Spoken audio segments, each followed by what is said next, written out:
사도행전과 누가복음은 누가가 썼습니다.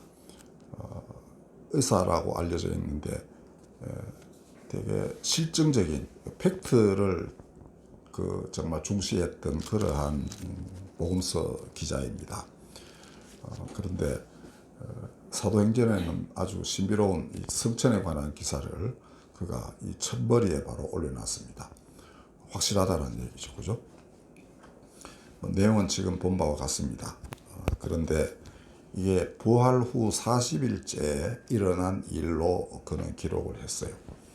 그러면은 이제 우리가 부활절에서부터 계산을 하면은 언제나 목요일에 돌아오게 돼요. 그러니까 그래서 이번 그 성천일은 5월 14일 지난 목요일이었습니다. 그리고 서구교회, 유럽교회에서는 이제 가톨릭 전통이 오랫동안 그 2000년 가까이 내려왔잖아요. 뭐 우여곡절은 많았지만, 근데 이 성천일을 굉장히 중시해가지고 성천 대축일, 그래서 미사도 드리고 예배도 드리고, 그 다음에 금요일이잖아요. 그래서 연휴로 이렇게 해서 일종의 우리 그 추석 연휴처럼 그렇게 지내는 나라들이 상당히 많다고 합니다. 우리나라에는 그렇게 뭐 중요하게 생각하지 않아서 저는 오늘이 그 성천 그 주일인가 해서 찾아봤더니 뭐 그런 말이 없습니다. 어쨌든 그러나 우리 이거 한번 살펴봐야 할 중요한 사건인데, 중요한 거는 이제 다시 오신다는 그겁니다. 올라가신 그대로 다시 오실 것이다 하는 게 과연 어떤 의미를 지니고 있는가를 오늘 좀 중점적으로 살펴보겠습니다. 설교는 되게 간단하게 하겠습니다. 먼저 우리는 성령 강림 이후에 이제 교회가 발전하면서 바울이 교회의 토대를 쌓은 그런 중요한 사람이었습니다. 근데 바울이 자신의 사역의 목표를 다음과 같은 말로 요약을 하였습니다. 나의 자녀들아, 너희 속에 그리스도의 형상을 이루기까지 다시 너희를 위하여 해산하는 수고를 하노라. 그러니까 우리는 흔히 바울이 그 대속의 은총을 믿고 구원 얻으라는 이런 메시지만 계속 강조한 걸로 알고 있지만 전혀 그렇지 않습니다. 그 자신은 내 안에 내가 죽고 그리스도가 내 안에 사신다 이렇게 말했고, 바로 그렇게 되도록 교인들을 끊임없이 권면하고 인도하고 했던 것입니다. 그것을 해산하는 고통이라고까지 말했어요. 그래서 사람들 속에 그리스도의 형상을 이루는 것이 그의 목표였습니다. 그리고 빌립보서 2장 5절 그 유명한 이제 그 노래에 따르면은 너희는 그리스도 예수의 마음을 품으라 이렇게 했습니다. 그럼 죽기까지 복종하였다 이렇게 하시는데, 즉 예수님의 마음을 품는 것이 가장 중요한 일이었던 것입니다. 그리고 그 다음에는 다 되는 거죠. 그가 하신 일을 보면은 십자가도 지시고, 그다음 그 후에 하나님이 부활을 일으키셔서 모든 일들을 다시 맡기시고 하신 거, 이게 이제 모든 성도들에게도 똑같이 일어난다는 것을 그런 가르쳤습니다. 이 예수의 마음을 품는 것, 그리스도의 형상을 이루는 것은 갈라디아서 같은 이 해산하는 수고를 한다는 그 말이 들어가 있는 갈라디아서 5장에 보면은 추악한 육체의 욕심을 십자가에 못 박는 것이라고 했습니다.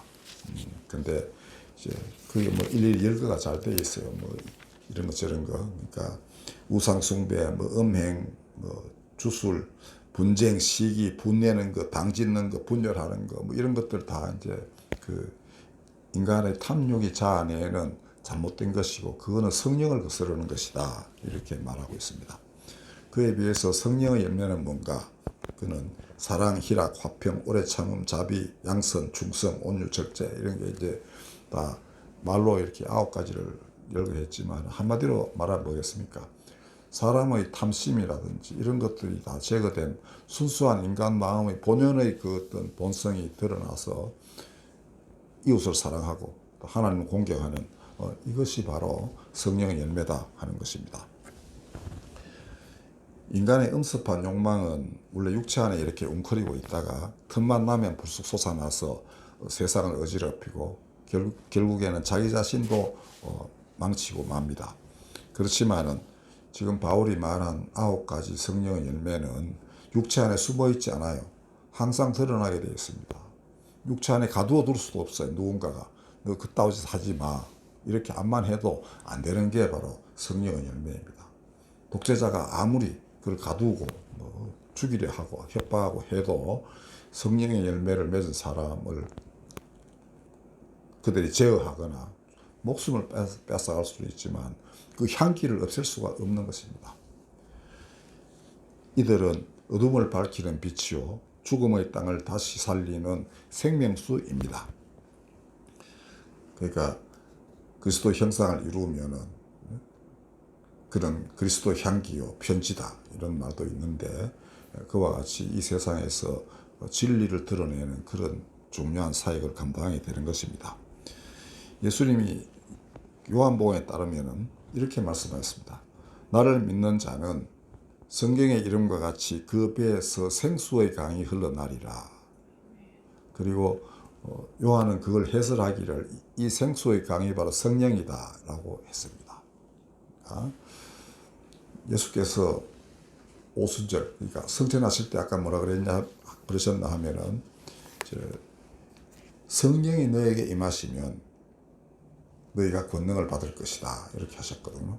그러니까 결국 이 성천 때부터 10일 뒤인 오순절에 성령이 강림하시게 되는데 너희가 함부로 너희 마음대로 이렇게 행동하지 말고 성령의 뜻에 따라서 그 인도에 따라 가지고 매 증인이 되어야 한다.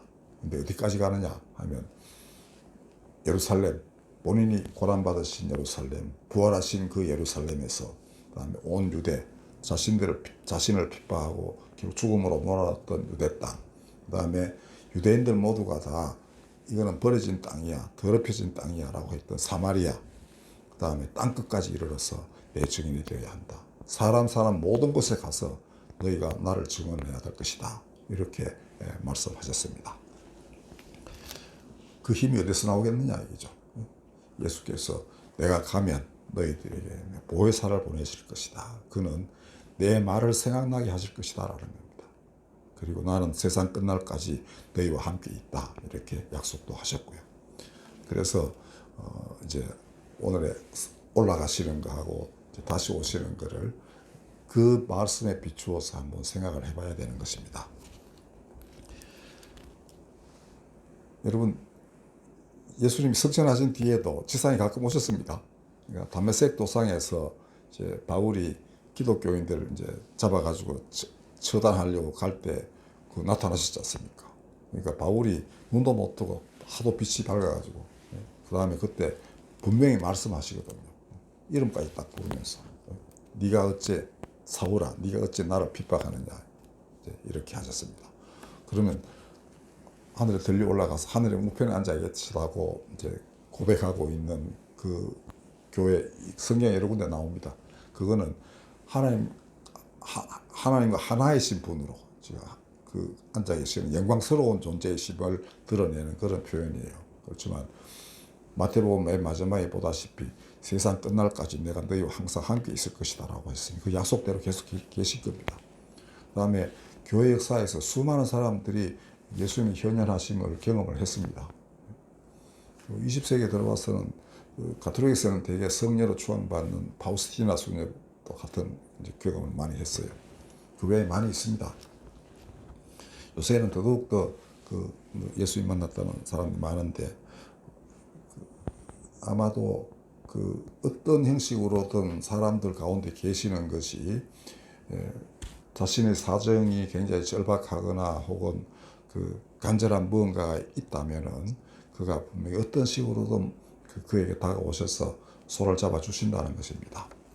그러니까 그렇다면 우리가 그가 다시 오시는 것이 뭐겠는가 이걸 다른 각도에서 봐야 되겠죠. 약속하신 성령이 임하신 오순절 이후 오늘에 이르기까지 이 증인들이 만들어 놓은 그게 형성해 온 그리고 그 뒤에 아버지와 아들과 성령이 같이 계셔서 이룩해 오신 놀라운 구원의 역사 그게 오늘날까지 이어져 내려왔습니다.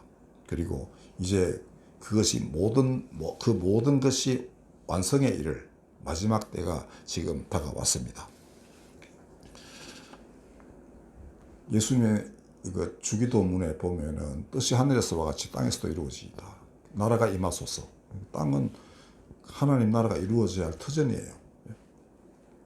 그런데 그 나라가 이 땅에서 이루어지려면은 누군가가 무언가를 해야 될 것 아닙니까? 그들이 바로 정인들인데, 우리 삶은 일상적인 걸 다 기초로 하지 않으면 살아갈 수 없잖아요. 일상의 삶 속에서, 그 다음에 삶을 통해서 그리스도 형상을 드러내고, 그럼으로써 비로소 문명을 변화시키는 것이 이 마지막 때에 부르심을 입은 사람들의 사명입니다. 이러한 사람들이 출현하는 것이 바로 하늘로 올라가실 그대로 다시 오시리라 하는 재림의 모습이라고 우리는, 여러분들 분명히 그렇게 아셔야 됩니다. 지금 구름 타고 올라가셨다 이렇게, 근데 사람들로 보이지 않았다고 돼 있죠. 이제 안 보이시더라고요. 구름은 하나님의 영광을 드러내시는 건데, 다시 오실 때도 영광스럽게 오시는 게 분명합니다. 왜냐하면 이미 그와 함께 구속의 역사를 일으켜온 수많은 성도들이 있을 것 아닙니까? 하늘의 천사들이 가만히 있겠어요? 같이 그와 함께 이 땅에 오셔서 그 나라를 이룩하시는데, 문제는 땅에서 응답하는 사람도 있어야 된다는 겁니다. 왜냐하면 그 나라가 땅에서 이루어져야 되니까. 그리고 부르심을 장악하는 사람에게는 분명히 하나님께서 할 일을 주시는 겁니다. 자기는 아는 일이 이것밖에 없다 하면 그것만 가지고도 해도 돼요. 그리고 또 이것저것 많이 이제 연관을 맺잖아요. 그러다 보면 이웃에 관심을 가질 수 있죠. 그러면 연대해서 뭔가를 해내게 됩니다. 이렇게 해서 점차 퍼져나가게 되면 하나님께서 그 모든 것을 하나의 큰 거대한 거물망처럼 이렇게 연결지어 가지고 그 나라를 이룩하시게 되는 것입니다. 그러면 왜 우리는 이렇게, 지금 전통교회는 그 지금 있는 땅에 있는 교인들이 하늘로 들려 올라가는 이른바 휴거되고, 예수님은 구름 타고 오셔가지고 성도들과 함께 오셔가지고 다 그들이 한꺼번에 들려 올라가서 하늘에서 만난다. 그리고 다시 또 내려오신다. 뭐 이런 얘기를 하는데, 그렇지 않습니다. 그런 휴거의 기초가 된 그 편지를 쓴 바울이 로마서에서 확실하게 쐐기를 받았습니다. 로마서 8장 19절에 보면은 이렇게 되어 있습니다. 피조물이 고대하는 바는 하나님의 아들들이 나타나는 것이다. 그러니까 피조물들이 지금 왜 고생을 하느냐 하면, 악한 놈들이 세상에서 온갖 나쁜 짓을 저지르니까 땅도 고통받고 바다도 고통받고 이렇다는 거죠. 안 그렇겠어요? 한국만 해도 북한의 남침으로 수백만 명이 죽었지 않습니까? 그 다음에 그 이전에 뭐 폭동으로 인해서 학살당하고 한 사람들이 굉장히 많습니다. 그 이전 조선시대도 마찬가지죠. 억압에 의해서 여성들은 피곤하기 그지없었습니다. 사람 취급도 못 받은 여자들이 너무나 많습니다. 전 세계적으로 온갖 전쟁, 그걸로 인해서 생겨난 전쟁 포로에 대한 가혹한 대우, 이런 것들 보면은 그걸 다 자연은 지켜보고 있는 것 아닙니까? 하나님이 지으신 이 하늘과 땅과 바다는 다 보고 있어요. 메콩강에 흐르는 피를 강은 다 알고 있는 것 아닙니까? 베트남 전쟁, 그 다음에 그 온갖 그 캄보디아 300만 명 학살당한, 다 이 피가 흘러내리고 있는 거예요. 땅이 알고 바다가 알고 강이 알고 있는 겁니다. 지켜보고 있는 나무도 있지 않습니까? 그죠? 자, 그러면 그게 다 하나님의 누리고 귀고 그런 것입니다. 하나님이 가만히 계실 리 없죠. 피조물이 이미 그건 원래 있어야 할 하나님의 사람들이, 거룩한 하나님의 형상을 지닌 사람들이 그 땅에서 생육하고 번성해야 될 땅이 악한 자들이 병행하고 온갖 나쁜 짓을 하고 지배하고 죽이고 하는 이런 세상이 바뀌었으니 그게 되겠냐는 얘기죠. 하나님이 그 탄식하고 있는 모든 피조물들을 위하여 자신의 자녀들, 이 19절에는 하나님의 아들들 이렇게 되어 있는데, 그 밑에 내려가면 자녀라고 되어 있어요. 여성도 다 포함되는. 이들이 나와서 이제 악한 자들을 몰아내고, 그 다음에 그리스도 형상을 그대로 이 땅에 구현하면서 이 세상을 바꾸어 나가는 겁니다. 이게 문명의 대변혁입니다. 위대한 신학자 중에 리브라는 분이 예수님의 그 사역을 표현할 때 가장 적합한 것은 문화의 변혁자다 이렇게 표현했습니다. 지금까지도 변혁해 왔지만 이제 최종적 완성의 단계에 이르러서 이 문명 전체가 바뀌어야 되는 것입니다. 아까 각자에게 할 일을 주실 것이다 라고 말씀드렸는데 예수님이 마지막 때 하실 일을 분명히 밝히게 요한복음에 나와요. 선한 일을 행한 죽은 자가 모두 다 인자의 말을 들을 때가 오는데 듣는 자는 살아난다. 그리고 그때 선한 일을 행한 자는 생명의 부활로, 악한 일을 행한 자는 심판의 부활로 나오게 돼 있다라는 겁니다. 그러면 아마도 이 부름받아서 그리스도의 형상을 이루려고 노력하는 사람들은 바로 그 일을 감당하게 돼요. 사람 사는 모든 곳에서 거의 다 이루어져야 될 것 아닙니까? 그러면은 생명의 부활을 그 사람들이 깨닫게 하고 생명의 길로 인도하는 사람들이 있어야 되겠죠. 심판하는 사람도 있어야 됩니다. 셀발 같은 글로 세상을 심판하는 언론인도 있어야 되고 판사도 있어야 되고 검사도 있어야 되고 다 자기 영역 안에서 하나님의 나라를 위해서 뭔가를 해야 될 사람들이 다 있는 거예요. 예수가도 마찬가지겠죠. 그다음에 사람들이 많은 것을 제공하는 사람들, 순전히 자기 돈 벌 욕심으로만 한다면은 별로 큰 기쁨이 없을 거예요. 그러나 자기가 가진 잘한 것들로 사람들에게 기쁨을 줄까? 그다음에 그 안에서 서로가 물건 만들어서 파는 거지만 서로 간에 교감을 할 수도 있고 그런 거 아니겠습니까? 우리가 서양 철학사 지금 그냥 40년 가까이 만들어서 하고 있는데 누군가가 이걸 보고서 정말 진리를 알게 되기를 바란다 이런 마음이 있는 거예요. 그리고 그 번역하신 분이 강선희 선생님인데 벌써 40년도 더 전이다. 근데 그분이 이 우리나라 사람들 막 읽어야 돼 이러면서 좀 싸게 팔자 이렇게 하신 거예요. 그래서 지금도 아주 싼 값으로 내놓고 있다고 우리는 자부하고 있습니다. 그러니까 사람들이 분명히 많이 본다면은 어딘가에서 그 서적 안에 있는 진리를 깨닫고 그렇게 될 거다 이거죠. 이런 마음을 하는 거예요. 우리 모든 삶이 다 그렇습니다.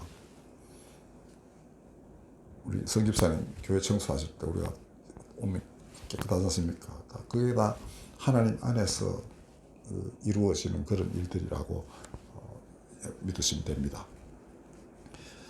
자, 그러면 이제 이 첫 부분에 오늘 보면은 언제 그럴 일이 일어납니까? 라고 물었더니 너가 알 바 아니다 이렇게 했었죠.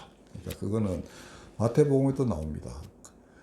그 인자가 임하시는 날은 아무도 모르고 천사도 모르고 심지어 본인 인자도 잘 모르고 아버지만이 아신다라고 되어 있어요. 그거는 이렇습니다. 이렇게 수많은 사람들이 하나님의 아들들 혹은 자녀들이라고 일컬을 만한 사람들이 이 땅에 대거 출현해가지고 사람 사는 모든 곳에서 모든 분야에서 이렇게 그리스도의 형상을 이루어가지고 그 나라를 위해서 일할 때 그 시발점을 누가 알겠냐 이거죠. 수많은 사람들이 있는데, 그죠? 그러니까 그 아이들이 그가 만약에 50살에 시작한다 합시다. 그러면 그 아이가 태어날 때부터 시작했는지도 계산하기 힘들죠. 그래서 이거는 너무 광대하고 시작도 정말 헤아리기 힘들 정도로 깊은 신비로운 섭리 속에서 이루어지는 일이기 때문에 그 때를 잘 알지 못하는 겁니다. 그리고 우리는 나중에야 그 시기가 그때가 그가 다시 오셨던 때였구나라는 그 사후에 있던 인식 이것만이 가능한 겁니다. 처음 오셨을 때도 예수님 사람들은 여러분들 크리스마스가 언제인지 잘 모르죠. 그거는 마가복음은 세례 때부터 그분이 그리스도로서의 사역을 시작하셨다 이렇게 말합니다. 제일 처음이 그 예수 그리스도 복음의 시작이라. 그리스도의 복음의 시작인데 세례 때부터 시작해요. 근데 인간이 알 수 있는 시작은 그때고. 근데 이분이 그러면 언제부터 이렇게 예정이 돼 가지고 하나님이 섭리를 하셨는가? 이거 이제 인간이 파악하기 힘들죠. 그래서 마태는 혹은 누가는 태어날 때부터 그래 하셨다 이렇게 생각을 해요. 근데 요한에 이러면 아니다. 태초 창세 이전부터 계셨다. 창세 이전부터 예정된 분이다. 그러면 섭리는 창세 이전부터 시작한 거 아닙니까? 그러니까 그런 의미에서 보자면은 우리 제자들은 이제 그 갑갑하고 또 호기심도 일어나고 해서 언제 다시 오셔가지고 다 이루십니까? 라고 물어봤지만 그건 너가 알 바 아니다 이죠. 다만 너가 할 일을 해라. 그들은 예. 그러고는 그때부터는 알려하지 않았습니다. 대신에 자기가 하고자 하는 일이 무엇인지를 그 일일이 매일매일 기도하면서 알아낸 거죠. 때때로는 험한 길 걸어가야 되고 순교도 해야 되고 그다음에 낯선 땅에 가서 낯선 집에서 머물면서 복음을 전해야 되고 다 그렇게 했습니다. 그게 이제 그 증인되는 길이었고요. 이 사도행전에 나오는 이 증인이라는 말은 순교자라는 뜻을 함축하고 있는 그런 단어입니다. 그러니까 죽음을 각오하고 십자가를 지는 마음으로 가지 않으면 증인이 될 수 없다라는 거예요. 오늘 이제 다음 주일이면 성령 강림절인데 교회는 그때부터 시작했다고 대략 알려지고 있습니다만은 그때부터 시작했겠습니까? 그 전에 준비 없이 어떻게 그날부터 교회가 시작이 돼요? 예? 정말 물고기 낳는 어부를 사람 낳는 어부로 만드는 그 사전자가 있어야만 그때부터 시작하는 거 아니겠습니까? 그죠? 예. 자, 그래서 우리는 그날 내 사는 날 동안 내가 뭘 해야 될 거냐 이것만 아는 겁니다. 그 결과 열매가 어떻게 될지 그것까지는 몰라요. 다만 중요한 것은 뭡니까? 그리스도 형상을 이루려 하고 그다음에 그 안에서 성령의 열매를 계속 맺어가면서 그 숨겨둘 수 없는 하나님 결코 숨기려고 가만 내버려 두지 않는 성령의 열매로서 주변 사람들에게 이 세상에서 그 나라를 이룩해 나가는 것입니다. 여러분들 그런 자리에 부르심을 입었으면 감사하고 남은 생에 얼마나 될지 모르잖아요. 그러나 그 가운데에서 하나님의 영광을 드러내는 그런 삶이 되기를 바랍니다. 기도하겠습니다. 친히 오셔서 모든 것을 이룬다 하셨으니 이제 그 때가 이르렀나이다. 언제나 계셨지만 이제는 온 세상 모든 곳에서 뜻하신 사람들을 불러일으키고 당신의 형상 빚으셔서 이 땅, 이 오요고의 땅이 죄악으로 가득찬 땅이 이제는 하나님의 형상을 갖춘 거룩하고 아름다운 사람들의 터전이 되게 하여 주옵시고 악한 자들은 심판의 부활로 선한 일을 행한 자들은 생명의 부활로 나와 천상천하 모든 곳이 하나님을 찬양하고 영광을 기리는 그러한 당신의 귀한 처소 되게 하여 주시옵소서. 예수님의 이름으로 기도하였습니다. 아멘. 찬송가 435장 부르겠습니다.